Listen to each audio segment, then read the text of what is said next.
ਵਾਹਿਗੁਰੂ ਜੀ ਕਾ ਖਾਲਸਾ ਵਾਹਿਗੁਰੂ ਜੀ ਕੀ ਫਤਿਹ. Beloved Sangat, before we enter the heart of today's discourse, let us begin not with thought, but with presence. So often we approach spiritual teachings with the mind alone, analyzing, comparing, seeking to understand. But the truth we speak of is not something we grasp with logic. It is something we sense, something we remember. This guided reflection is offered as a doorway into that deeper seeing. By quieting the surface of the mind, we create the space to feel into the mystery we are about to explore. So let us begin here, in stillness, in awareness, in the silent embrace of the One.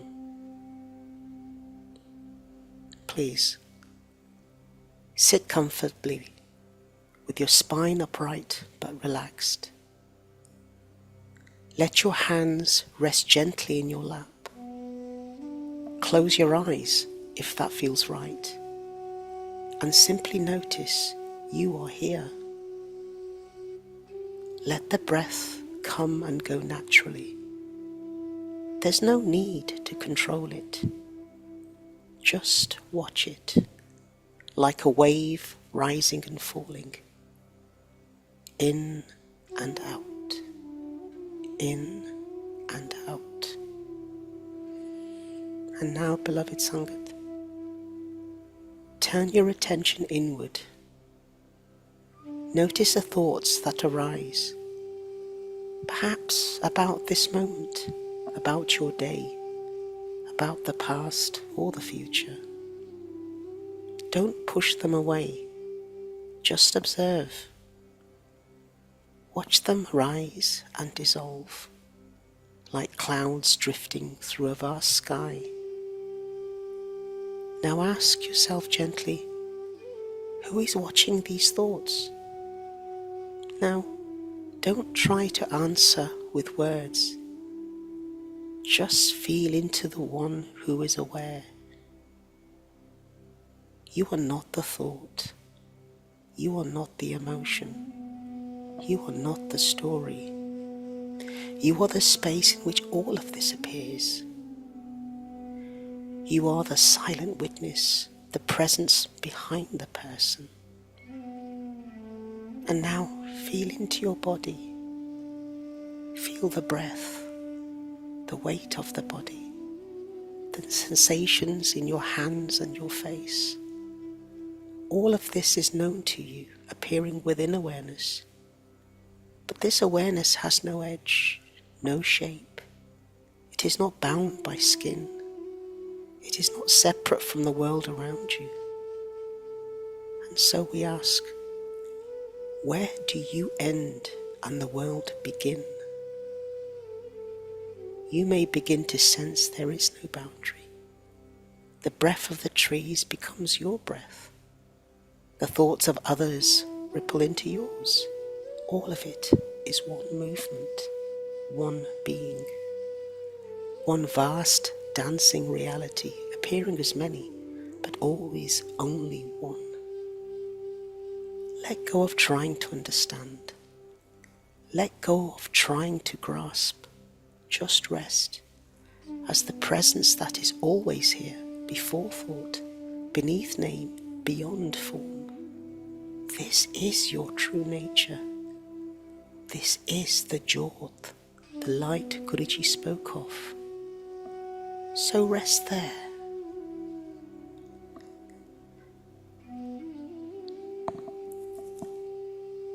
Now, beloved Sangat, gently return to your breath. Feel the rise and fall of it. Wiggle your fingers. Feel the body. And when you are ready, slowly open your eyes. Know that you can carry this awareness with you, not just here in stillness, but through all of life. You're not the separate wave. You are the ocean moving.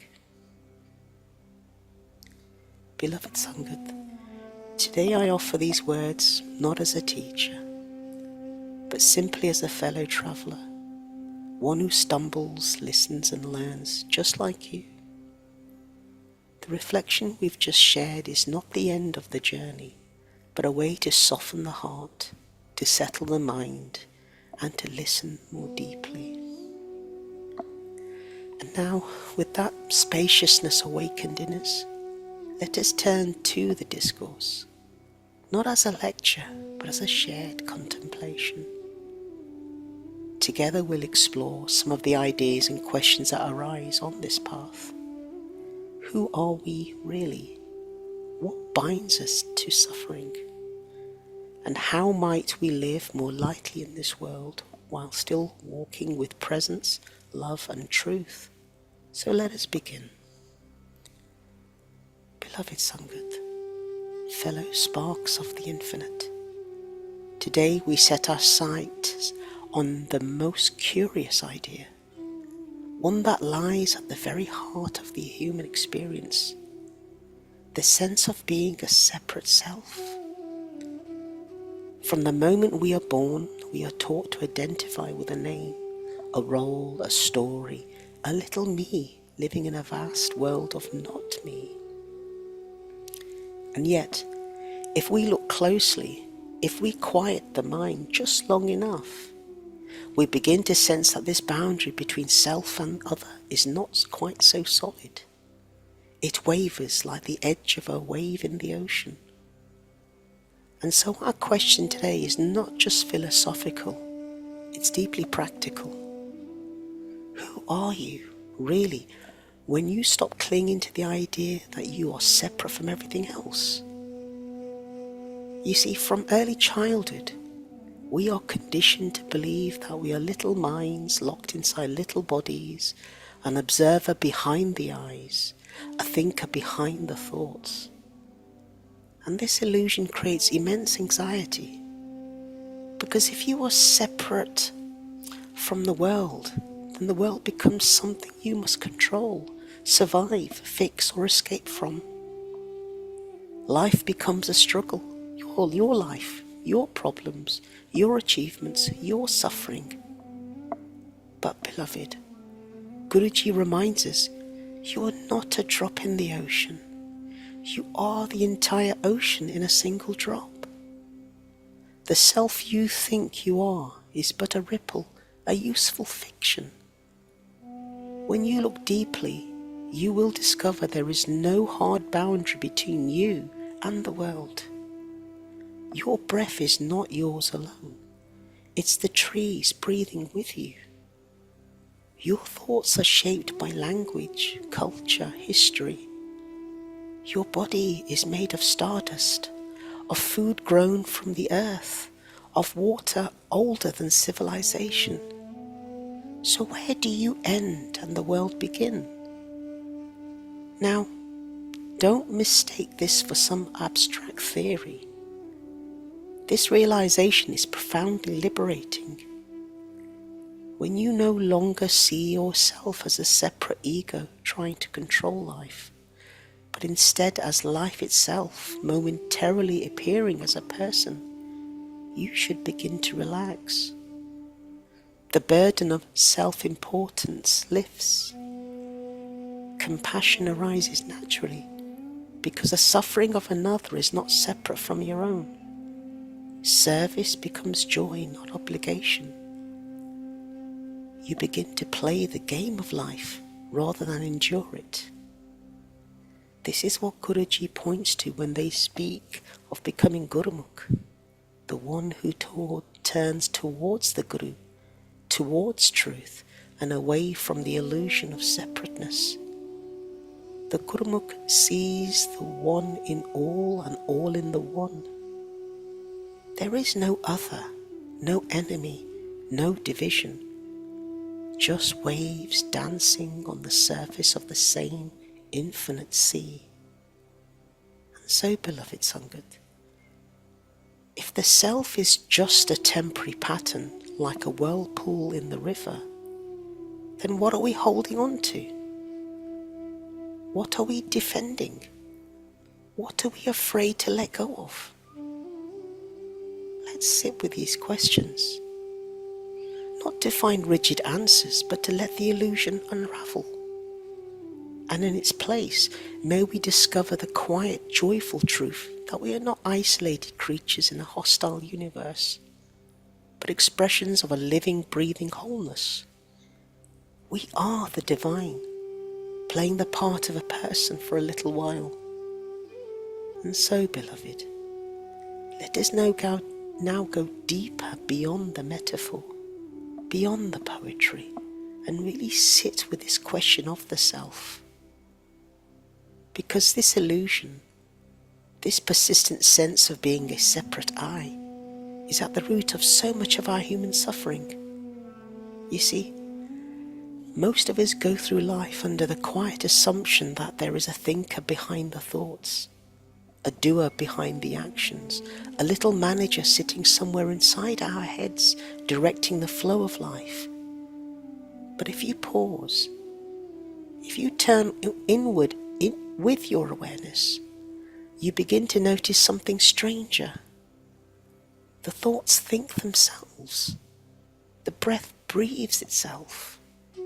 The heart beats without your permission. Even the urge to speak, to act, to desire, it all arises.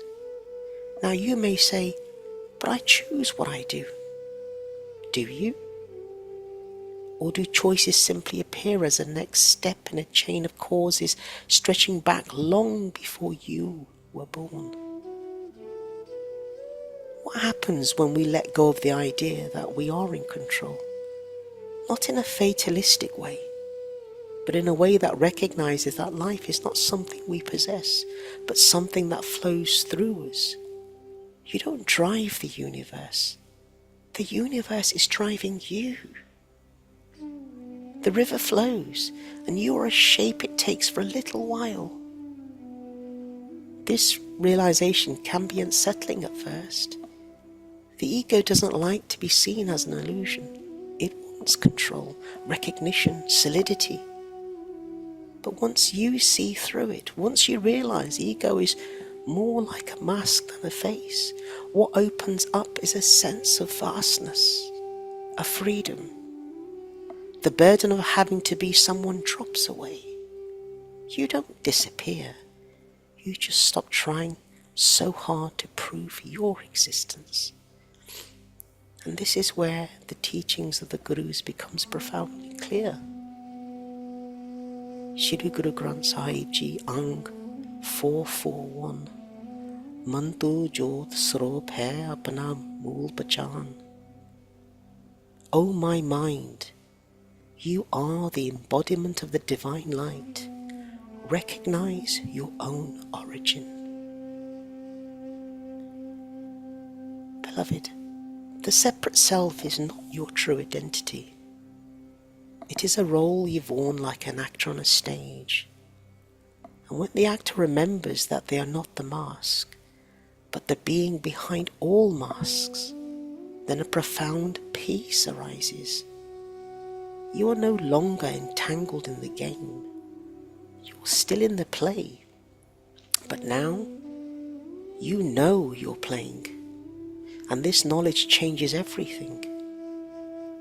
Compassion arises because there is no other. Humility arises because there is no one left to elevate. Joy arises because you are no longer striving. You are being. Not in the future, not in some distant realm, but right now, in this breath. So the invitation is simple. Notice how the idea of I arises and passes. Notice how awareness remains and rests there.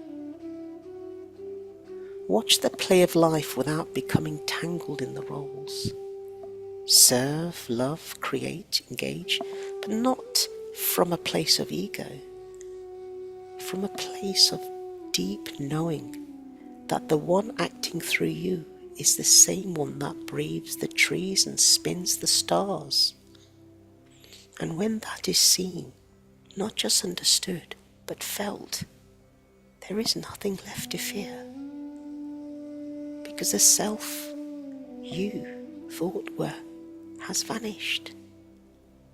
And all that remains is the dance of the one playing every part.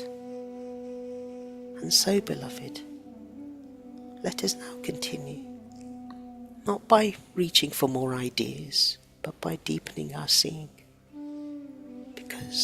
Because in these teachings, the invitation is not merely to think differently, but to perceive differently. To shift the eyes of the ego to the vision of the self, which sees no boundary, no separation. And so, let's turn inward. You may begin to ask, if I am not this separate self I've always taken myself to be, then who am I really? And that, beloved, is the great question. Who am I really? And here's the twist. Any answer that comes to your mind is not it. Because the true self is not a concept, not a label, not a form. It is the one who is aware of all those things. It is awareness itself. Imagine, if you will, a mirror. A mirror reflects everything, but itself remains unchanged. You look into it, and it shows you the world. But you cannot see the mirror without something appearing in it. You, beloved, are the mirror. This awareness in which all thoughts, sensations and experience arises, that is what you are. So when Guruji says, recognize your own origin, they are not pointing you to a history or a story, but to this presence, this living awareness, which is not born and does not die. It is the one present in all beings, in all forms, in all things. And here's the profound thing. Once you begin to live with this knowing, not just as a philosophy, but as a felt experience, then your actions begin to flow from a different place. You don't serve others out of duty or guilt. You serve because they are you. You don't need to dominate or possess anything because you lack nothing. You don't grasp at permanence because you've become intimate with the beauty of impermanence. And this is what the mystics call sahaj, the natural state, the effortless state of being in harmony with the whole. And in that state, detachment is not cold or distant. It is spacious. It is full of love. You are in the world, but the world does not own you. And from this state, even your problems begin to look different. You stop asking, how do I fix this? And instead begin to ask, what is life showing me here? What is the dance in this moment? And you might chuckle and say, oh, you realize that you're not a victim of the universe. You're the universe pretending to be a person for the sheer joy of it. So let us sit with this awareness. Let us try not to hold on to it because you cannot grasp what you already are. Just relax. And let the illusion of separation soften. And in its place, may there arise the clear, quiet recognition of what has always been. Ik Onkar, the one, manifesting as all. And so, beloved, let's bring our journey to a gentle close. Let us return to where we began, not at the surface of things, but at the still point beneath it all. We have explored the illusion of separateness, the weight of the ego, and the profound simplicity of resting in our true nature as awareness itself. We've seen how the idea of I is not a fixed entity, but a wave in the ocean of the One. And in seeing this, perhaps something softens. Our grip on control, on identity, on fear. We begin to live not as isolated beings trying to conquer the world, but as expressions of the world itself, momentarily appearing in human form. And so, beloved, before we part, I offer this. If any part of this reflection has fallen short, has been unclear, or has misrepresented the truth in any way, I humbly ask for your forgiveness. These words are merely fingers pointing to the moon. If they have helped you look beyond the finger toward the light itself, then they have done their work. But if they have caused confusion or missed the mark, let us remember, the truth is not wounded by our stumbles. It simply waits quietly for us to notice. And may we walk from this space with gentleness, not only with ourselves, but with all beings.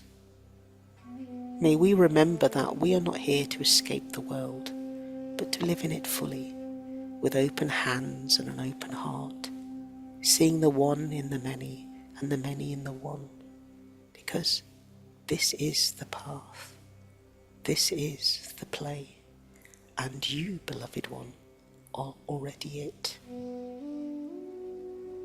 And so we bring this reflection to its gentle resting pace. Today we've wandered through the mystery of self and the illusion of separation, and perhaps just for a moment we've glimpsed that deeper truth, that we are not merely individuals struggling in a fragmented world, but waves of the vast same ocean, breath of the same timeless spirit. To live in the world yet not be bound by it is not about renouncing life, beloved, but awakening to its divine play. And when we see through the eyes of unity, compassion flows naturally, ego softens, and we find peace not in escape, but in presence. So now, with a bowed head and an open heart, I ask for forgiveness. As I said, if any of my words spoken today have misrepresented the sacred wisdom, caused offence, or failed to honour the depth of path, please forgive me. I am merely a reflection among reflections, still learning, still unfolding. May the one light that shines through all guide us towards deeper clarity. And may we remember who we truly are, not as isolated selves, but as living expressions of Ik Onkar, of divine unity, here and now. Vaheguru Ji Ka Khalsa, Vaheguru Ji Ki Fateh.